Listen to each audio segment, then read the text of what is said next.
Welcome. Today we are moving to the next post-fertilization structure that is called seed.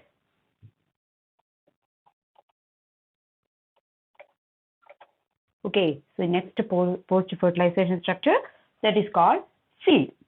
So what is seed? Seed is a mature, dry and integumented ovule or megasperm. So what is seed?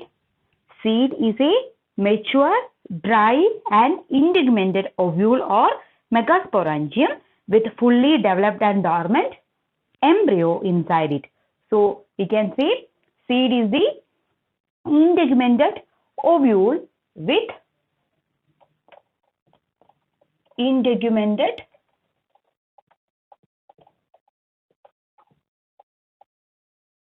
ovule with dormant embryo. Okay, so seed is the integumented ovule with dormant embryo.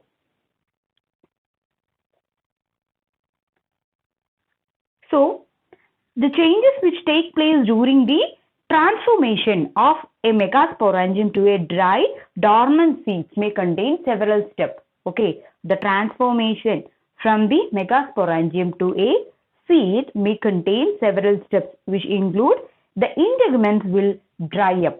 Okay, so what are the steps which involved in the transformation of megasporangium to seed?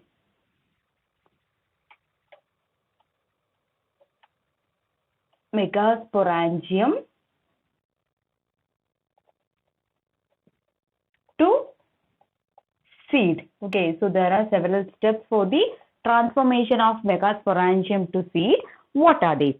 Okay, it may include integuments may dry up and form hard protective seed coat. Okay, so integuments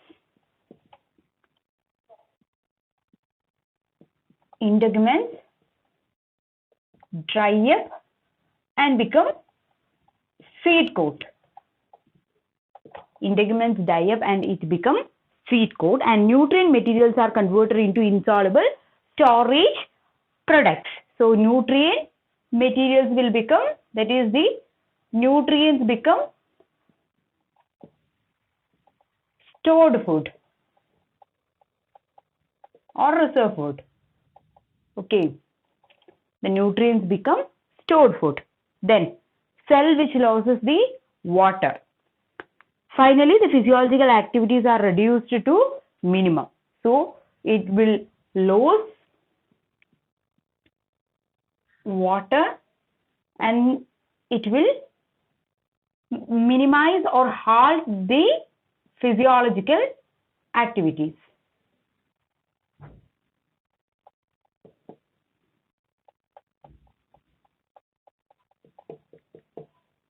Okay, so these are the main steps which involved in the transformation of a megasporangium into seed. Okay, normally angiosperm seeds have three parts. Normally angiosperm seeds have three parts. What are they?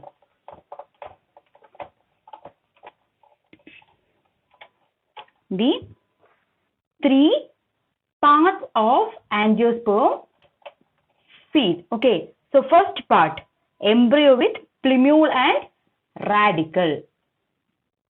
Embryo with plumule and radicle. Then the second part is cotyledon or endosperm with stored food. Okay, so cotyledon or endosperm with stored food. Then the last part is the protective covering or called seed coat.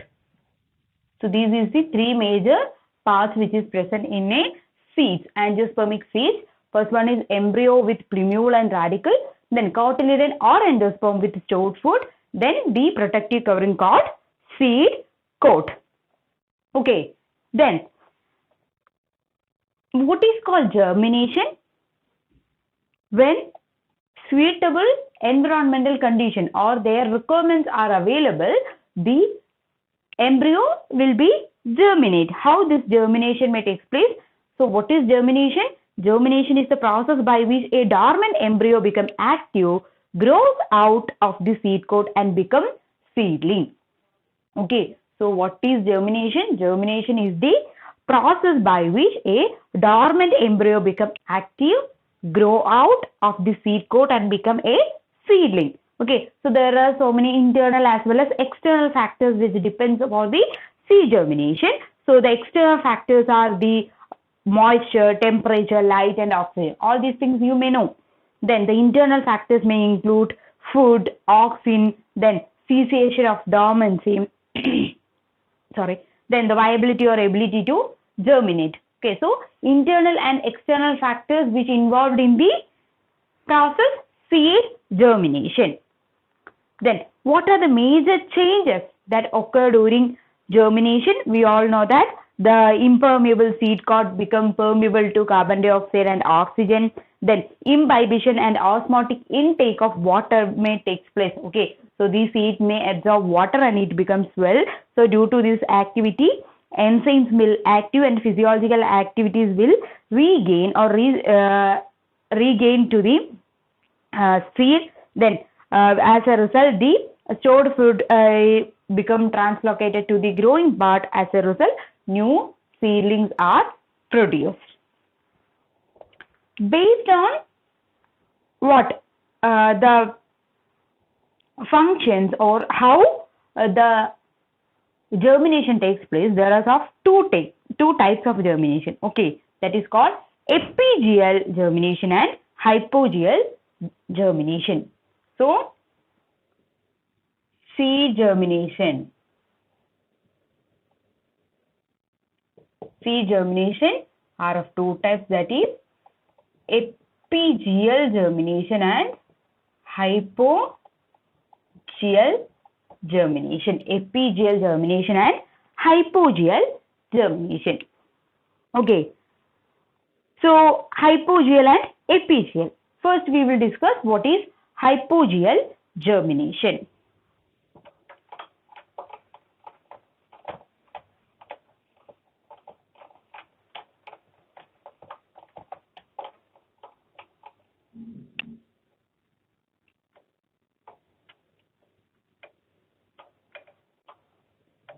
Hypogeal germination.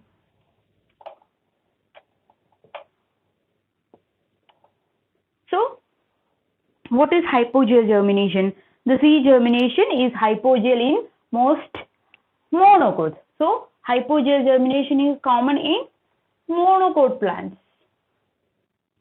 In monocot plants. Okay, so in this type of germination, the cotyledons may lie beneath the soil surface, which means the cotyledon may buried inside the ground or inside the soil.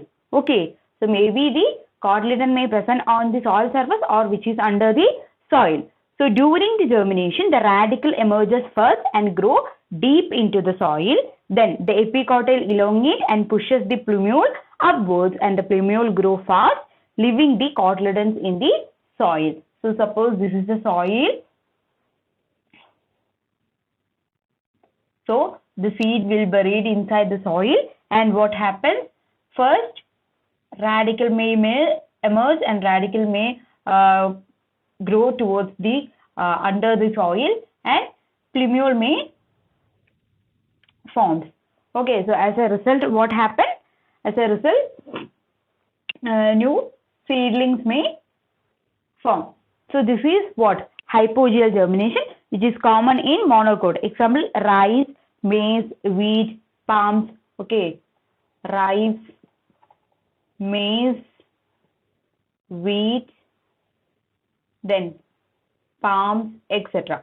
So mostly monocot, these type of hypogeal germination is common. Okay, then we can say the typical example for hypogeal germination. It is not confined to monocots, but some dicot also we can see. Okay, then example Bengal gram. Bengal gram is the typical example for hypogeal germination. Okay, so these are about hypogeal germination. In hypogeal, if you see that the cotyledon will never become green in color. Okay, the cotyledon will never become green in color. But in case of epigeal germination, if you see epigeal germination, okay, so it mostly comes in the what? Dicot. Epigeal is mostly in dicots. Okay, so in this case, what happened means the cotyledon may comes up the. This is the cotyledon. So this is the newly formed plant. So this is cotyledon. Okay, so the cotyledon is present on the up of the ground surface, not under the under the ground. It can be seen in the under the ground surface. Okay, under the ground surface. So it is especially in the dicots like castor, cotton, tamarind. Okay, castor, cotton, tamarind. So such type you can also see. But here, what is the difference between hypogeal means the cotyledon will be green and they are photosynthetic. Until the new leaves are emerging or new leaves are forming, these green cotyledon, they perform the photosynthesis and brought food for the plant. Why? Because here there is what? The cotyledon may emerge out of the soil. Okay, so the classical example is castor. The classical example for epigeal germination is castor. So these are about the seeds and germination. Okay, so you all may familiar with all these things. There is nothing too much important. Okay, so seed, we understand what is seed. Then what are the steps which involved in the conversion of megasporangium into dormant seed? Then what are the three parts of a seed? Then what are the changes may take place during germination? What are the internal and external factors? Then two types of germination, hypogeal germination and epigeal germination. Hypogeal germination is mainly seen in most monocots. Dicot also have this type of hypogeal germination. In this type, the cotyledon may remain on the soil surface or under the soil, and the cotyledon may never become green in color, and they will dry out and fall. Then in epigeal germination, it is mostly seen in the dicot plant, and the cotyledon become green and flat leaf-like in structure, and it perform photosynthesis until a new leaf primordia may emerge. And the examples which shows hypogeal germination and epigeal germination. Okay, so these are about what? Seed. Now we are moving to the last portion of this chapter, that is apomixis and polyembryony. Apomixis and polyembryony. Okay, so what is called as polyembryony? Polyembryony is the formation of more than one embryo inside the ovule. Okay, formation of more than one embryo inside the seed or ovule, that is called polyembryony.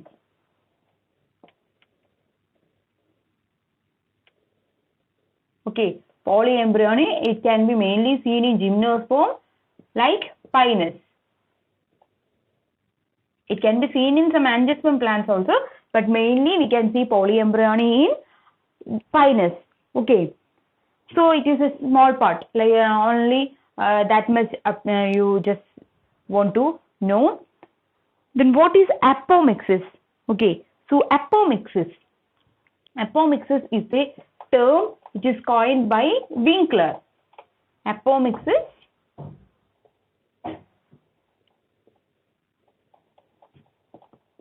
Apomixis, which is coined by the scientist Winkler. Actually, it is a form of asexual reproduction, which includes vegetative reproduction. So, actually, apomixis is asexual reproduction. Okay, apomixis is asexual reproduction and it usually associated with polyembryony. So, apomixis is usually associated with polyembryony. Apomixis is usually associated with polyembryony. Okay, so the normal sexual reproduction is called amphimixis. Amphimixis. This is the normal sexual reproduction. Normal sexual reproduction. That is called as amphimixis. Okay. Then, what happens in normal sexual reproduction? So, the normal sexual reproduction may contain the two important processes called meiosis and fertilization. Meiosis and fertilization is the two important processes which is happened in the normal sexual reproduction. So, what is meant by meiosis? Meiosis, what happens in meiosis? Meiosis transform a diploid sporophytic cell into 4 haploid gametes. So, meiosis transform a diploid sporophytic cell into 4 haploid gametes. Then fertilization means the fusion of male and female gametes and the establishment of diploid sporophytic generation. So, this is normally happening in the sexual reproduction. That is, in a sexual cycle, a diploid generation alternate with a haploid generation. Okay, so diploid generation means the diploid sporophytic generation alternate with haploid gametophytic generation. Okay, so normally in angiosperm, the gametophytic generation is very short. Okay, so in angiosperm it has short gametophytic generation. Gametophytic generation, but having long sporophytic generation. So, gametophytic generation means pollen and embryo sac. Male gametophyte and female gametophyte. Okay, so pollen and embryo sac are the two gamete which pollen may indicates the male, whereas the embryo sac on the female side. Okay, so short gametophytic generation, whereas long sporophytic generation. Then, the plants with the usual sexual reproduction.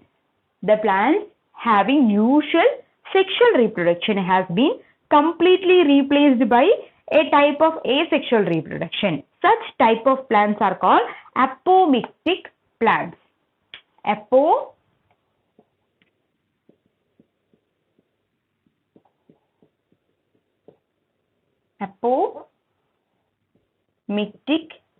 plants. Okay, the normal sexual reproduction is completely replaced by the asexual type of asexual reproduction. Okay, that is, such type of plants are called apomictic plants, and such process is called apomixis.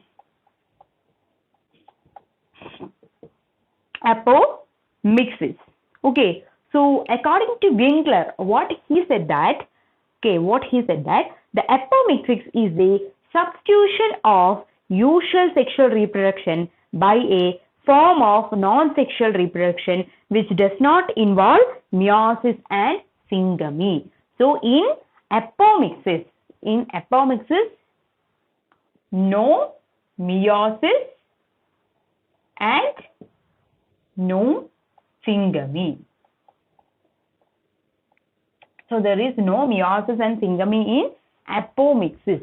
So it is the substitution of usual sexual reproduction by a form of non-sexual reproduction which does not involve meiosis and syngamy.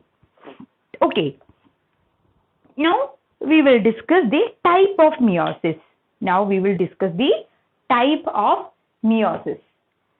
So the type of meiosis was found by the scientist Maheshwari in 1950.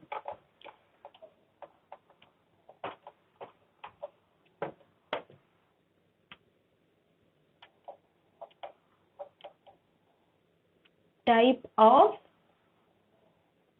meiosis was found by Maheshwari in 1950. Okay, type of meiosis was found by Maheshwari in 1950. There are three types of apomixis.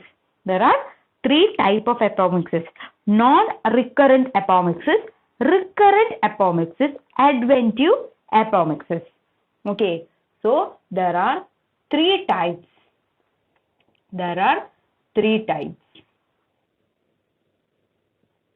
First one is non-recurrent apomixis. Recurrent apomixis,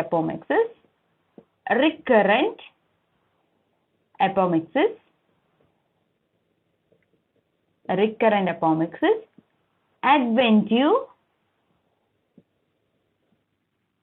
apomixis or adventive embryonic. Okay, so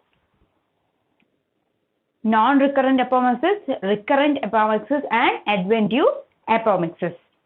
Okay, adventive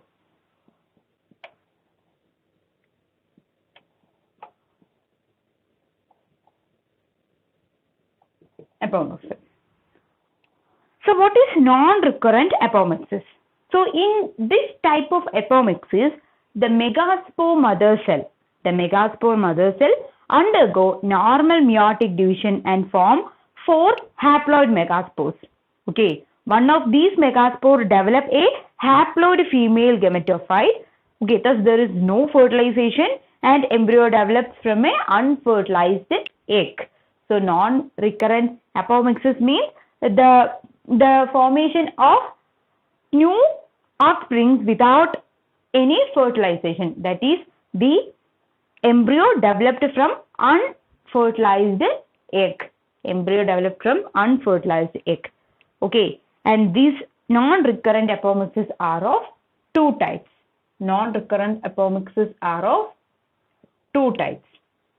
Okay, first one is haploid parthenogenesis.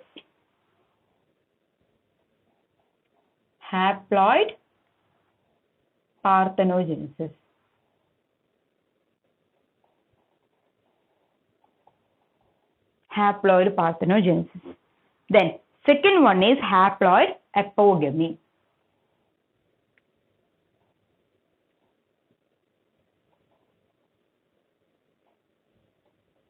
Haploid parthenogenesis and haploid apogamy. What is haploid parthenogenesis? This is the development of embryo from an unfertilized egg. Is called haploid parthenogenesis. So parthenogenesis, we already know the formation of development of fruit without fertilization is called parthenogenesis. Haploid parthenogenesis means the development of embryo from an unfertilized egg. So the diploidy condition is in the end, that is haploid condition. Example, Solanum nigrum.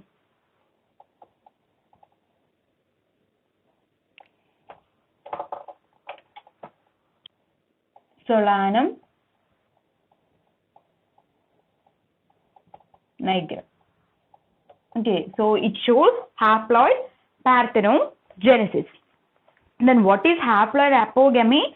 Haploid apogamy means the development of embryo from any cell of the embryo sac other than egg. Okay, so the development of embryo from any cell of the embryo sac other than egg is called haploid apogamy.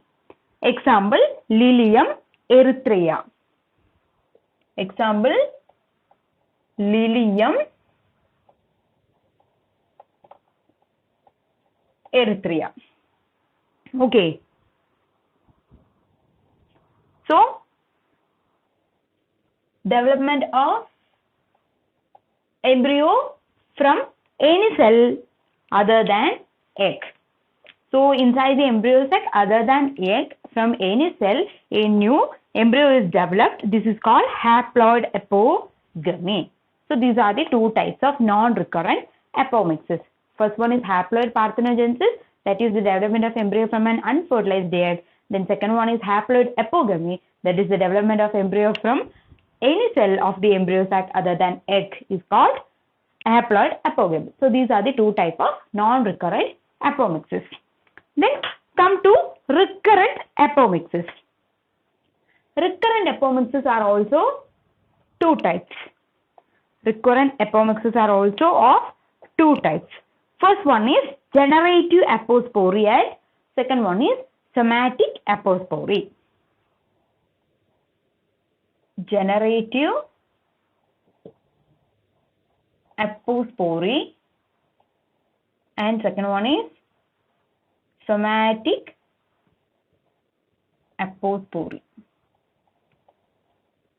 Okay, so recurrent apomixis means generative apospory and somatic apospory. So what is recurrent apomixis?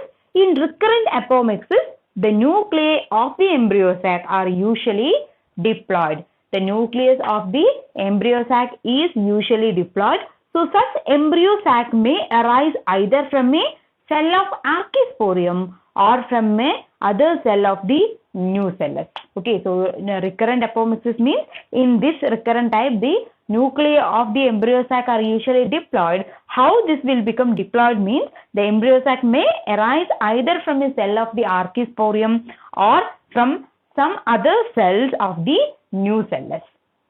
Okay, so generative apospory means development of diploid embryo. Development of diploid embryo from the diploid cell of archisporium. Okay, diploid cell of archisporium. Whether the diploid embryo is formed from the archisporial cells, it is called generative apospory. Then, what is somatic apospory? It is the development of diploid embryo sac. Development of diploid embryo sac from the cells of nucellus or integument. Development of diploid embryo from the cell of nucellus or integument. Development of embryo from the nucellus or integument are called somatic apospory. Example, Hyraceum.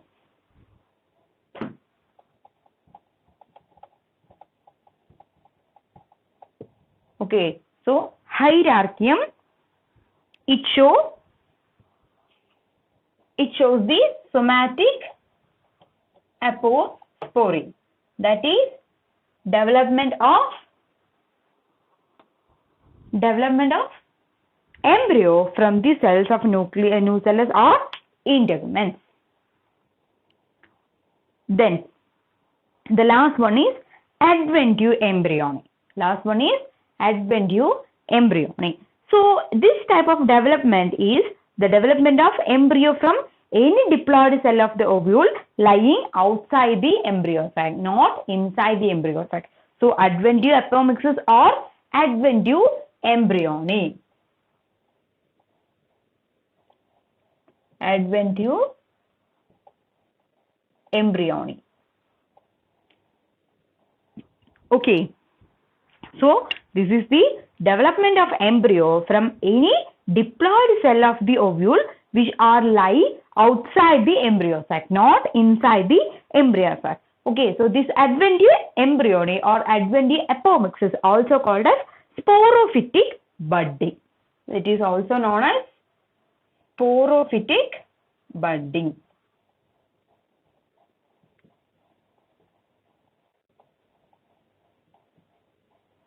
It is also known as sporophytic budding. Okay, so the adventive embryony is common in some family like Euphorbiaceae, Cactaceae and Orchidaceae. So common in Euphorbiaceae,